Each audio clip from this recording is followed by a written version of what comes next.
Man got a wife, he got kids, everything else. Going, I understand. you going to the street still. Listen, he got the wife and kids from being the person he was in the street. Don't change me. I mean, glow a nigga up, and that's cool. You can help me, think a little better, but it's certain things that I gotta react to. One of Atlanta's most iconic figures in rap, a man who helped define an entire era of trap music, recently attempted to return to the very neighborhood where his story began. And what happened next shocked people across the culture. He was turned away, not by law enforcement, not by a rival, not by some enemy waiting in the shadows. He was rejected by the community that raised him. The streets that gave him his name, shaped his character, and built everything he stood for, looked him directly in the eye and said, "You no longer belong here." We are talking about Gucci Mane, the same man who once ruled Atlanta's trap scene with undeniable force and influence, the man whose name carries real weight in those corners. Someone who survived gunshots, served time in federal prison, and outlasted conflicts that would have permanently ended most people. And yet, Gucci Mane now finds himself effectively exiled from East Atlanta's Zone 6, the very ground he put on the map for millions of fans worldwide. Beneath the public image of a reformed mogul, a devoted husband and father, and a successful businessman, lies a far more complicated story, one that the flashy headlines consistently overlook. A story rooted in unspoken tensions, perceived cultural betrayals, and the unforgiving reality of street loyalty. Today, we are going to pull back every layer of this situation and examine what actually happened, why it happened, and what it means. Now, before we go any further, let's be clear about something. There has been a lot of noise online about this, people saying Gucci lost his relevance, that the streets saw this coming, that it was inevitable. We are not here for surface-level gossip or internet speculation. We are here to separate what is documented from what is rumor, because this story deserves that level of respect and attention. So let's start by establishing what Zone 6 actually is, because if you don't fully understand what that neighborhood represents, you won't fully grasp the weight of what happened. Zone 6 is not just a location on a map. It is a cultural institution, a community forged through hardship, hustle, and an unspoken code that governs everything from relationships to reputation. It is the neighborhood that didn't just produce stars, it produced legends, people who carried its identity into the mainstream and put it on the global stage. And standing at the very front of that legacy is Gucci Mane. But Gucci wasn't simply an artist who happened to come from Zone 6. At his peak, he was the embodiment of everything that neighborhood represented. The fashion, the raw energy, the street intelligence, the unwritten rules. All of it was woven into the identity he projected for years with complete authenticity. So when we say Gucci Mane was banned from that community, understand what that actually means. This is not a rapper falling out of fashion. This is a complete severing of the bond between a man and the place that built every part of who he is. Being cast out in this way carries a weight that goes beyond drama or internet beef. It is a verdict, a declaration, and it connects directly to one of the most high-profile legal stories to emerge from the rap world in recent years. Because this is where Pooh Shiesty enters the picture. For anyone who hasn't been following closely, Pooh Shiesty is a Memphis rapper who exploded onto the scene in the early 2020s. He brought a rare combination of raw energy, lyrical ability, and undeniable street credibility that immediately set him apart. He was signed to Gucci Mane's own 1017 Records, and Gucci wasn't simply putting his name on a deal. He was actively mentoring this young artist, investing real time and guidance into developing him as the next torchbearer of the trap legacy. On the surface, it looked like a textbook success story, a veteran legend building up a promising protege. But in 2021, everything changed. Federal charges came down on Pooh Shiesty and several members of his crew, the Choppa Gang, connected to allegations involving a carjacking and an armed robbery in Florida. And what seemed like a straightforward mentor and artist relationship suddenly became entangled in something far darker. Now, when we talk about federal charges, understand that this is an entirely different world from state-level cases. This is not spending a night in county lockup and walking out the next morning. Federal charges come with mandatory minimum sentences, complex co-defendant agreements, and prosecutors who apply relentless pressure on every person connected to the case until someone provides information. It is a high-stakes environment where everyone in the vicinity gets scrutinized.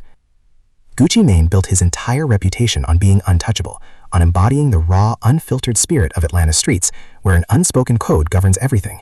His persona, his brand, his entire identity rested on living by those street principles, principles deeply understood by people from neighborhoods like Zone 6, where loyalty and silence aren't just values, they are survival instincts etched into the culture itself. And here is the bombshell. Documented legal records and sources close to the situation suggest that Gucci Mane crossed a line considered sacred in those circles. His alleged cooperation in the Pooh Shiesty case shattered one of the most fundamental codes held dear in that world. To truly understand the gravity of that, you have to appreciate the deeply complicated relationship between marginalized communities and law enforcement, a history defined far more by conflict and suspicion than by trust or protection. In neighborhoods like Zone 6, cooperating with federal prosecutors isn't simply frowned upon, it is viewed as a fundamental betrayal that shakes the entire foundation of the community. And for someone like Gucci Mane, who not only thrived within that culture, but built a career by channeling its raw reality into his music, the allegation hits with particular force. He is not just any figure, he is someone who spent years profiting from and representing that world's lived experience. So the whispers of cooperation with federal authorities strike a deeply emotional chord that ripples far beyond any courtroom and into the heart of a culture that holds loyalty above almost everything else. When you grow up in an environment where loyalty and respect are not abstract concepts, but a genuine way of life, the bonds forged there run extraordinarily deep. In communities like that, standing by your people is not just expected, it is demanded, it is almost sacred. So when rumors began circulating that Gucci Mane had effectively switched sides when it came to Pooh Shiesty and the Choppa Gang, his own label artists, the very people he had personally invested in, those old ties began unraveling at an alarming speed. The streets did not deliberate, they did not hold back, they cut him out swiftly and without hesitation. But here's where this story takes a turn that demands your full attention, because this was not some quiet behind-closed-door split whispered about in private.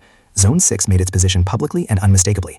When Gucci Mane attempted to move through East Atlanta, whether for a public appearance, personal business, or something else entirely, the message delivered to him was absolutely clear. He was not welcome.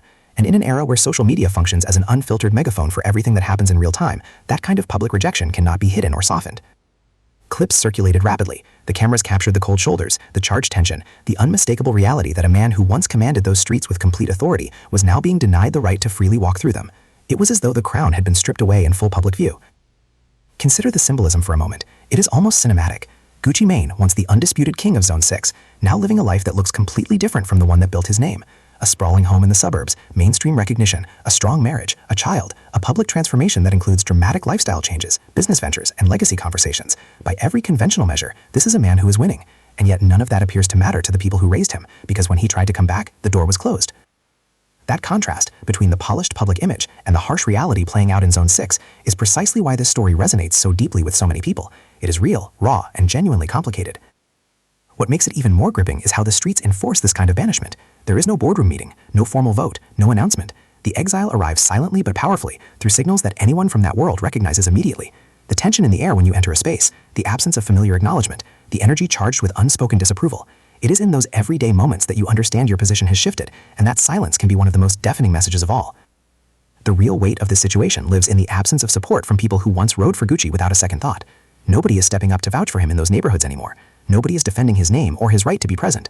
For someone who grew up deeply embedded in that culture and understands every unspoken signal it sends, being pushed out of Zone 6 is not a minor inconvenience. It is a verdict that hits harder than any public statement ever could. The streets are speaking, and what they are saying is that Gucci Mane no longer carries the protection that once came with his name in that community. That is a seismic shift. Now here's something important to address directly, especially for anyone watching this from outside that world. You might be thinking, why does any of this matter? He is wealthy, famous, and successful. He doesn't need to return to the neighborhood. And that thinking is exactly where the misunderstanding lies. For artists whose identity is rooted in places like Zone 6, the connection to home is not sentimental nostalgia. It is the foundation of who they are. It is what anchors their credibility within the culture. Hip-hop has always been built on authenticity, and when you're a trap rapper, someone whose entire brand is constructed on the lived reality of where you came from and what you endured to get out, maintaining that bond to your community is not optional. It is the core of your story. It is the source of your artistic legitimacy. Gucci Mane didn't simply rap about the trap, he embodied it. He wasn't narrating a lifestyle from a distance, he lived it. And that genuine connection is what gave his music its power, its staying power, its undeniable believability. People didn't just play his records because the production was hard, they listened because they believed every single word. The struggles he described felt real because they were real. So when the community that gave his story its authenticity, the people who made everything he said believable, turns its back on him, it is not just about access to a neighborhood, it is about challenging the entire foundation of the story he has spent his career telling. In hip-hop, your story is everything. Your roots, your past, your struggle. They shape your artistry and ultimately define your legacy. When that legitimacy gets questioned, the ground beneath you starts to feel unstable in ways that money and mainstream success cannot fix. And that is not where the story ends, because there's another layer to all of this, one that adds even more complexity to the question of who Gucci Mane actually is today versus who he was when Zone 6 first crowned him. If you've been paying close attention to Gucci Mane over the past several years, you've probably noticed something different about him. There's a subtle but unmistakable shift in how he carries himself in interviews, how he engages online, and some of the decisions he has made that have left people genuinely puzzled. That shift has sparked conversations across the community, with many people quietly asking whether Gucci Mane might be managing something internally, whether medication or some other factor might be influencing the version of him the public sees today. Now, to be absolutely clear, this is not a medical diagnosis and should not be treated as one, but the conversation exists, it is real, and it connects directly to a bigger question that the culture has been wrestling with. Who is Gucci Mane now compared to the man who once moved through Zone 6 like he owned every inch of it? On one side of that debate, some people believe that if Gucci is managing something medically, it would explain a great deal.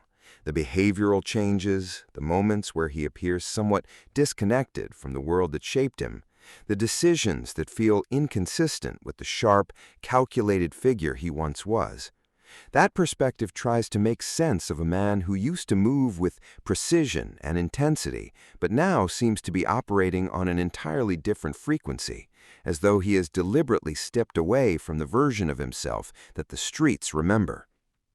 At his peak, Gucci Mane was not some passive figure who simply talked about street life from a comfortable distance. This was a man deeply embedded in serious street activity, someone whose actions carried real consequences for real people in his community. And here is where the irony cuts the deepest. The very code now being used to judge and exile him is the same code that once protected him. The people who were on the receiving end of his actions back then, those who were impacted by his past moves, did not run to law enforcement. They did not cooperate. They handled things the way that world demands, with discretion, with silence, with loyalty, or by accepting their losses and moving forward. That was the reality of the environment Gucci Mane both shaped and benefited from. And many people are not shy about pointing out the irony. Gucci Mane was shielded by that code when he was the one causing damage. Now that same code has turned against him. The complexities of respect, loyalty, and reputation now swirl around him in ways that extend far beyond his music or his public reinvention. Think about what that actually means. There are people right now, people who once extended Gucci Mane that code of silence when he was the one creating chaos, who are now sitting in the middle of federal cases, watching their crews dismantle one by one in courtrooms. And when Gucci Mane allegedly faced that same level of federal pressure, the story goes that he made a very different choice than the one those same people made for him. The streets do not forget. Every act of loyalty, every breach of trust, every moment someone stayed silent when it cost them, it all gets stored, it gets remembered, and eventually it gets settled. Now there's another dimension to this conversation worth addressing carefully. Questions have been raised about Gucci Mane's mental health, potential medication, and whether any of that may have affected his judgment during the period in question. It is a legitimate and compassionate question, one that deserves serious consideration. Can we hold someone fully accountable for decisions made when their mental state may not have been fully intact? That conversation matters, and it is real. But here's the harsh reality. In the court of the streets, those nuances carry very little weight. What matters in that world is the outcome, the damage that cooperation inflicted on the people left exposed, regardless of the reason behind it. Pooh Shiesty and his circle are living through the consequences of a federal case shaped, at least in part, by cooperation they had no control over and could not foresee. That is the reality they're navigating right now. Zoom out even further and you see a picture that goes well beyond one man or one crew. The collision between rap artists and federal law enforcement has become one of the defining tensions of this era in hip-hop, especially in Atlanta, where sweeping RICO prosecutions have pulled entire social circles into their reach. When an artist of Gucci Mane's stature becomes entangled in that system, the choices he makes reverberate throughout the entire ecosystem. These are not just entertainers, they're cultural icons, reference points for younger generations, pillars of communities that look to them as proof of what is possible. When someone at that level cracks under federal pressure, it forces everyone connected to that world to reckon with where the real boundaries lie. There's also a business dimension here that cannot be overlooked. Gucci Mane's 1017 Records was not just a label, it was a launch pad for raw, street-rooted talent, a platform built to elevate artists who embodied the same world Gucci came from. Pooh Shiesty was supposed to be one of the crown jewels of that roster, someone Gucci had personally identified, invested real resources into, and given a prominent stage to build his career. The fact that their relationship reportedly fractured within the context of a federal investigation, with allegations suggesting the label boss may have cooperated in ways that directly affected his own artist, represents a devastating breach of the trust that every artist-label relationship depends on. That breach raises a question that is deeply uncomfortable but impossible to ignore. What is loyalty actually worth when everything is on the line? At its core, the Gucci Mane situation is not simply about one man being pushed out of a neighborhood. It's a symbol of something far larger. It's about the unrelenting tension between survival instincts and community allegiance when the stakes become life-altering. It's about what happens when the traditional codes that have anchored an entire musical culture for decades collide head-on with the machinery of federal law enforcement. And it's about the reality that when someone is caught in the middle of that collision, the choices they make define them in ways that no amount of reinvention can fully erase. Gucci Mane did not arrive quietly. He exploded onto the Atlanta rap landscape in 2005 with his landmark mixtape Trap House, fundamentally altering the sound of Southern hip-hop and setting in motion a movement that reshaped the entire genre.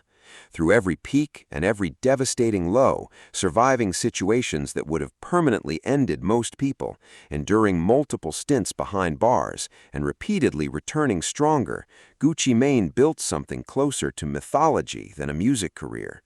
His story is not just one of survival, it's one of reinvention, resilience, and an almost supernatural ability to keep rising. But here's the thing about legends. When they fall, they don't fade gently. They shatter, and the news that Gucci Mane may be effectively banned from Zone 6, the exact ground where his legend was born, is not just another entertainment headline. It's a verdict delivered by the streets themselves, a communal declaration that says, "We loved the version of you who lived by our code. This version we no longer recognize." Some people watching this will argue that his choices are understandable, maybe even rational. Life changes when you have a family to protect, a wife, a child, real business interests that extend far beyond the streets. The code looks different when you have genuinely precious to lose. Federal pressure is not something anyone can fully understand without having experienced it firsthand, and nobody can truly judge those decisions from the outside. But here's the harsh reality. In the court of the streets, those nuances carry very little weight. What matters in that world is the outcome, the damage that cooperation inflicted on the people left exposed, regardless of the reason behind it. Pooh Shiesty and his circle are living through the consequences of a federal case shaped, at least in part, by cooperation they had no control over and could not foresee. That is the reality they're navigating right now. Zoom out even further, and you see a picture that goes well beyond one man or one crew. The collision between rap artists and federal law enforcement has become one of the defining tensions of this era in hip-hop, especially in Atlanta, where sweeping RICO prosecutions have pulled entire social circles into their reach. When an artist of Gucci Mane's stature becomes entangled in that system, the choices he makes reverberate throughout the entire ecosystem.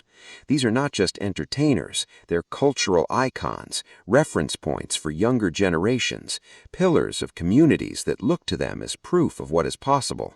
When someone at that level cracks under federal pressure, it forces everyone connected to that world to reckon with where the real boundaries lie. There's also a business dimension here that cannot be overlooked. Gucci Mane's 1017 Records was not just a label, it was a launch pad for raw, street-rooted talent, a platform built to elevate artists who embodied the same world Gucci came from. Pooh Shiesty was supposed to be one of the crown jewels of that roster, someone Gucci had personally identified, invested real resources into, and given a prominent stage to build his career. The fact that their relationship reportedly fractured within the context of a federal investigation, with allegations suggesting the label boss may have cooperated in ways that directly affected his own artist, represents a devastating breach of the trust that every artist-label relationship depends on. That breach raises a question that is deeply uncomfortable but impossible to ignore. What is loyalty actually worth when everything is on the line? At its core, the Gucci Mane situation is not simply about one man being pushed out of a neighborhood. It's a symbol of something far larger. It's about the unrelenting tension between survival instincts and community allegiance when the stakes become life-altering. It's about what happens when the traditional codes that have anchored an entire musical culture for decades collide head-on with the machinery of federal law enforcement. And it's about the reality that when someone is caught in the middle of that collision, the choices they make define them in ways that no amount of reinvention can fully erase.